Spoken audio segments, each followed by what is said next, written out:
So,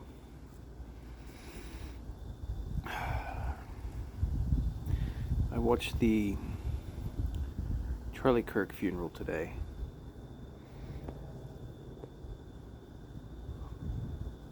Or I guess the service.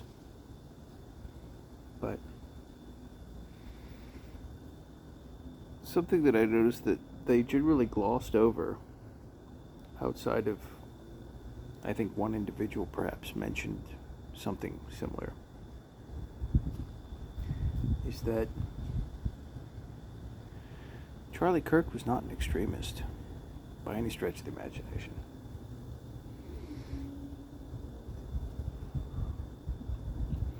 Charlie Kirk advocated for having strong faith in Christ and a nuclear family, and there are only two genders, and common sense about a number of things. And there was nothing really controversial about that, to be completely honest. There really wasn't. Nothing. That concerns me. It really does concern me a lot, because you can go anywhere in suburbia, basically, and you can pretty much find towns full of people that agree with the things that Charlie Kirk was saying. It's not controversial.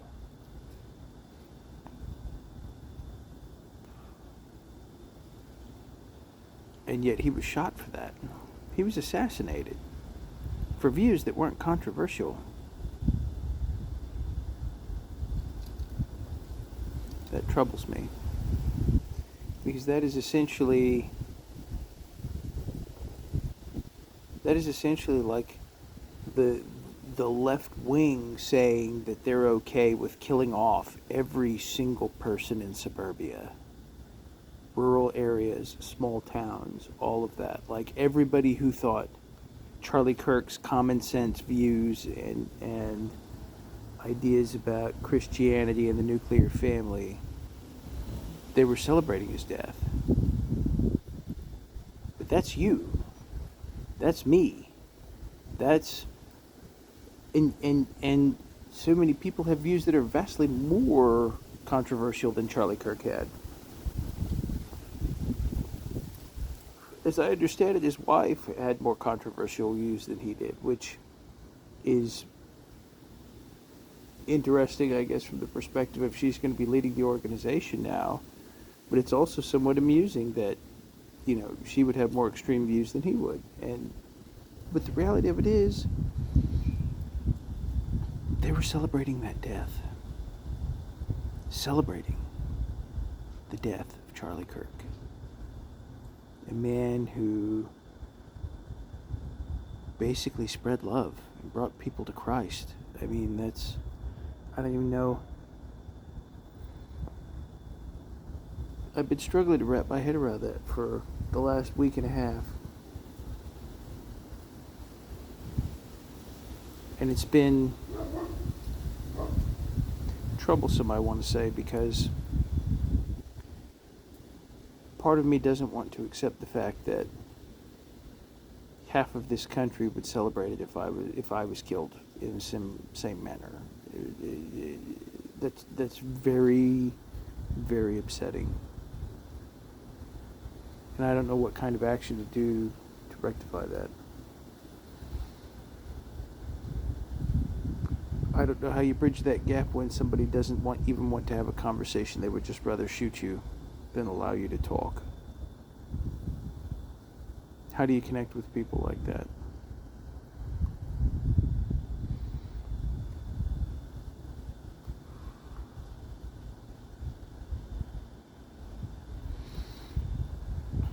I don't know. It's a quagmire. It's a quandary.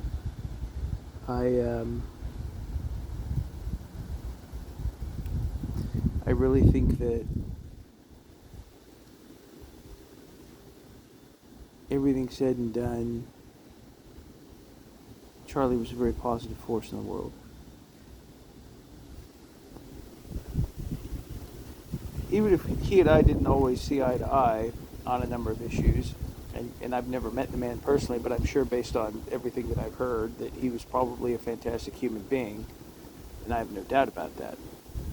But I do think that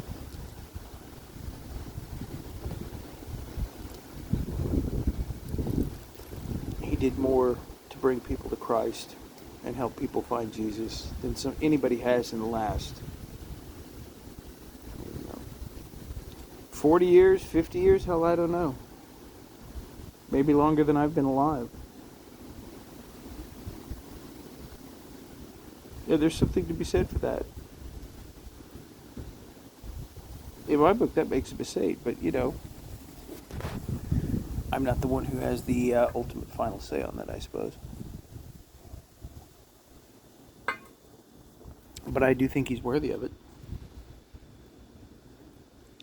And I also think that, realistically speaking, over 100,000 people showing up to your memorial service, and so many people coming that they had tens of thousands in a separate building across the street because they couldn't fit them all, is an absolute testament to the way you lived your life and the impact that you had on people. And I don't think anyone can say that Charlie Kirk was in that negative in this world. And I feel for Erica.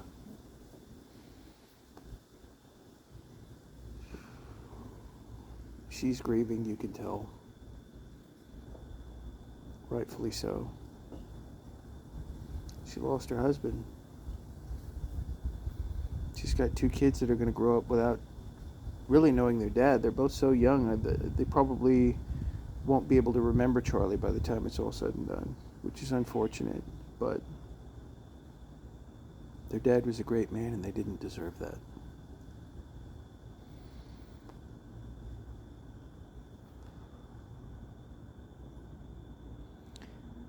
But it seems that a lot of people have things that happen to them in life that they don't deserve to happen to them. And that's part of the trials and tribulations that God puts before us, I suppose. Charlie, of all people, would probably understand that better than most. There were a number of scriptures quoted from various people today.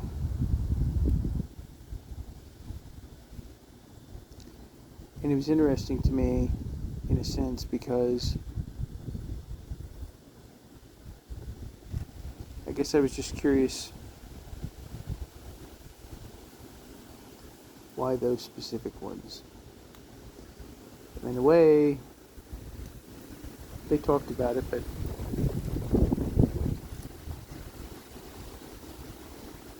there were other verses with similar messaging, I guess, that I think probably would have been more appropriate, but I wasn't the one who was writing the speeches, so there was a bit of a militant vibe from some people today, and I'm not sure that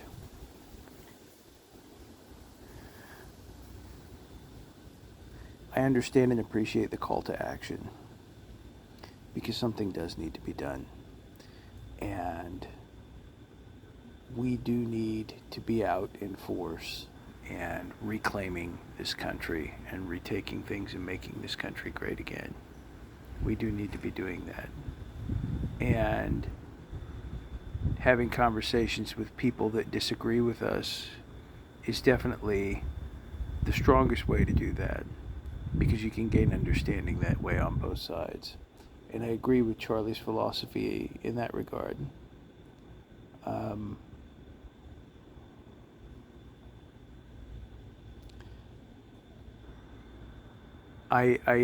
It's still just, it bothers me that so many people celebrated his death, and he's not controversial. He's not a neo-Nazi. He's not a super far right wing minarchist or anarchist or anything like that. He's not ultra libertarian. He was just a common sense Christian man. And you can go out to suburbia and knock on 100 doors, and probably 60 or 70 of those houses you're going to find a guy that basically thinks and agrees with most of what Charlie Kirk said. To varying degrees, obviously, but the general gist of it will be that they mostly agree with him.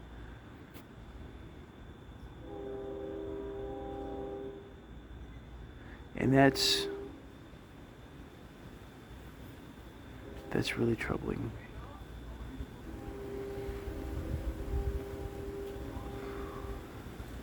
I wish I had a good explanation for people celebrating the death of another human being, especially someone who is such a positive, transformative force in the world as Charlie Kirk.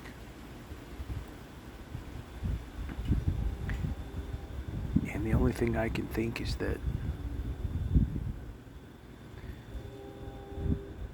there are a lot of people out there that need to find Christ. There are a lot of people out there that need to find Christ, and they need to understand how to interact with people. And everything that's going on right now is not getting them there, but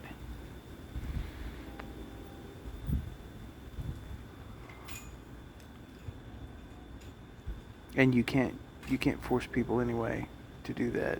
It's, I suppose the saddest part of it is,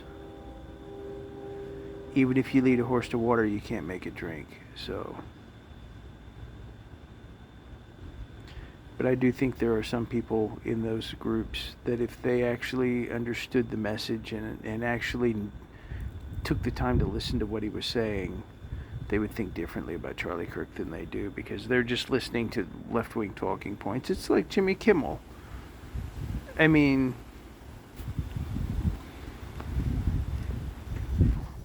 dude was on late-night television with like 5 viewers, of course, because he's not funny and his ratings suck.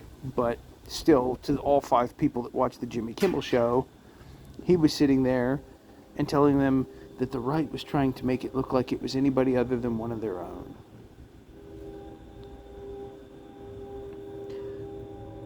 I mean, that's the dumbest conspiracy theory I've ever heard.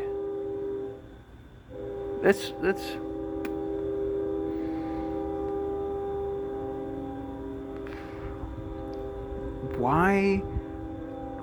why would right-wing people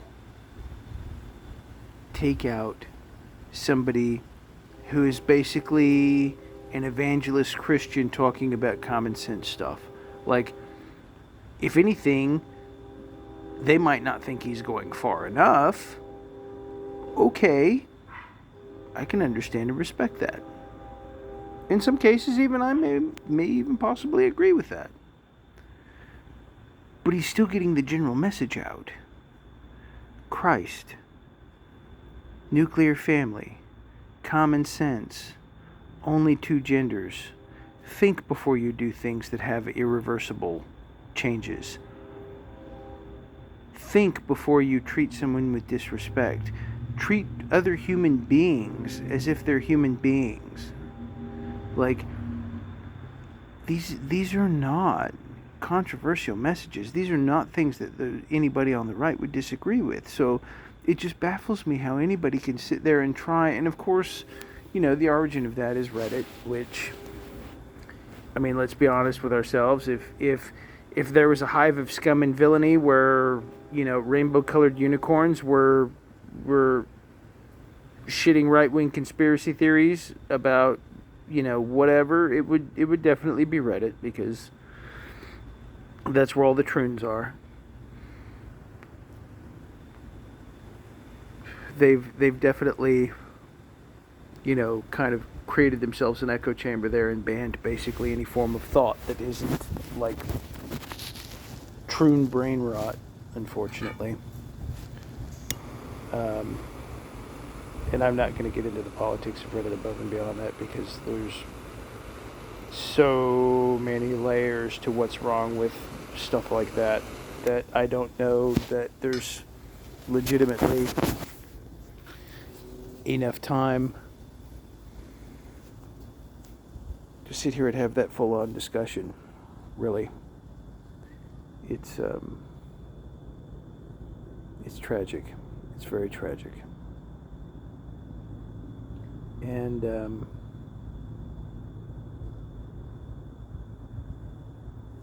I don't know though. It's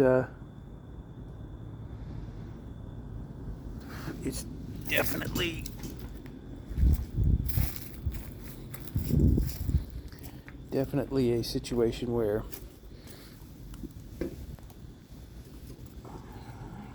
this was an attack on the ideology of the average Joe.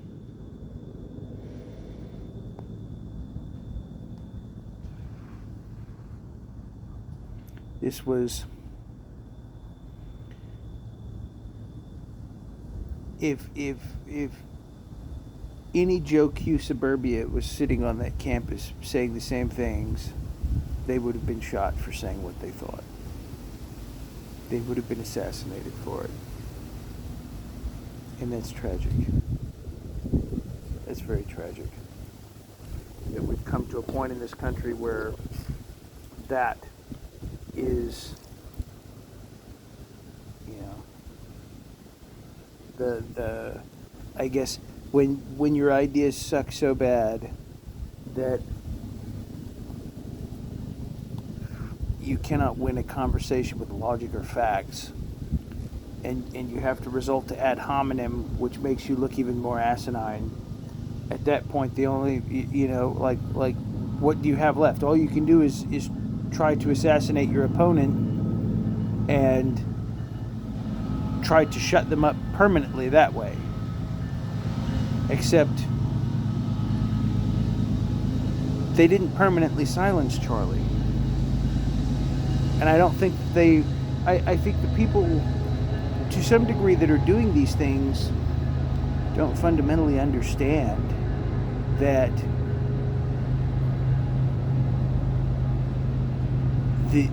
the effect that they had by committing this heinous act is actually the opposite of the effect that they desired. And now they've magnified, and his message is going to reach so many people that it never would have before, because people are going to wonder, well, why did they think they need to shoot him? Why was what he was saying so dangerous that somebody felt like they needed to shoot him? And they're going to listen to it. And then they're going to realize that it's not dangerous at all. He's just a common sense American Christian man. He's a dad. That's what he is. He's a husband and a father and a Christian. And his life was centered on Christ. And I'm going to be completely honest with you. They're going to help Charlie do his work. After he's gone now. He's with God. But all the people that were celebrating this, and the extremely troubled young man that shot him, all they did was fill a stadium full of people to grieve him, nationally televised, with the President of the United States and a good chunk of his cabinet sitting there talking about how wonderful a man he was. And even if you hate everything that the Trump administration stands for, even if you disagree with most of it, you have to admit that his actions in all of this, and his comments and everything, have been on point. And that's going to draw more attention to the fact that if anybody's been reasonable about this, it's been the right wing, not the left. And that's not the message they want to spread, but it's the message that they can't help but generate, because they're frankly incapable, I think, of having honest discussion. And I think that because they don't have any facts and there's nothing on their side that even looks like a remotely coherent argument, they're doomed to have to repeat this cycle because they have no alternative. There's no other way. And yet when they do this, it points out how absurd they are.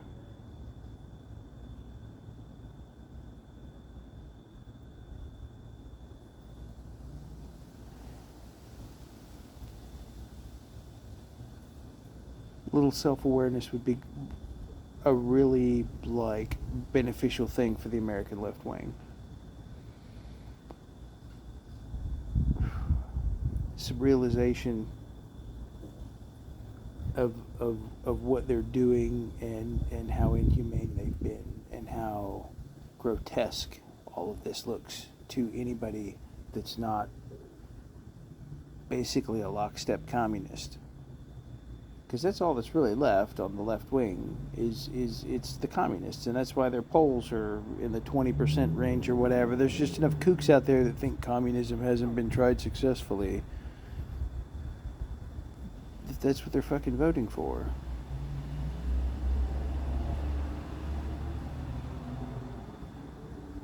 And a bunch of room temperature IQs think that somehow or another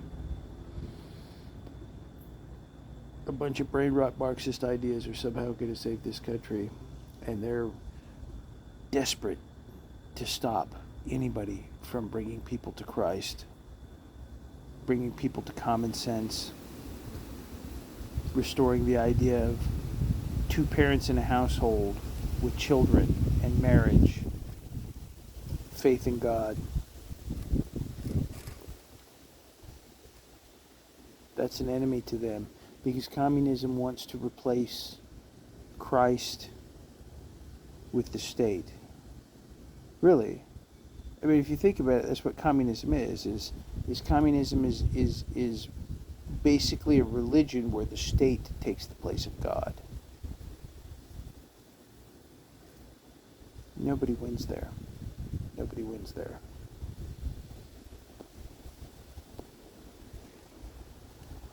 And it's tragic and sad that people keep thinking that doing the same thing for the 1000th time is somehow going to produce a different result than the first 999 times. In some circles, people would define that as insanity.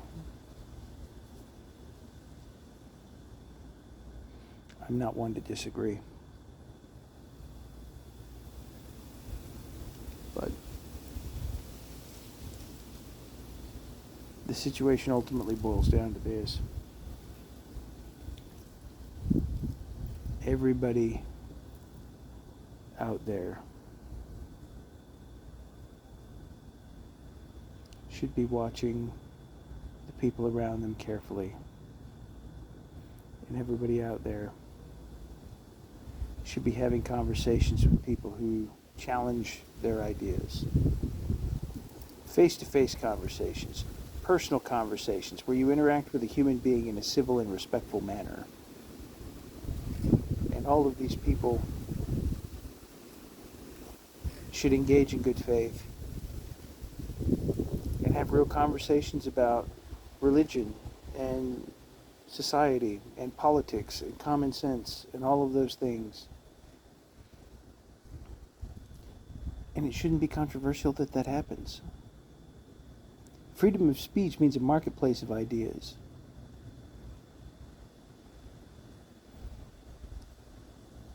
Even some of the best ideas have bad parts. And even some of the worst ideas have a few nuggets of wisdom in there that you can take and apply to something else. And the good ideas will naturally rise to the top, and the bad ideas will naturally get bounced out, because people will be able to decipher all of that and make decisions for themselves.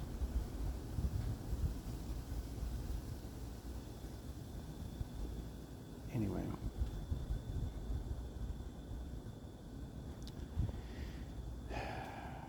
God bless America.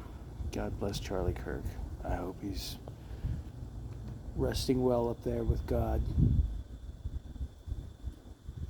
I'm sure he was looking down smiling this afternoon when he saw a stadium full of people that came to grieve him.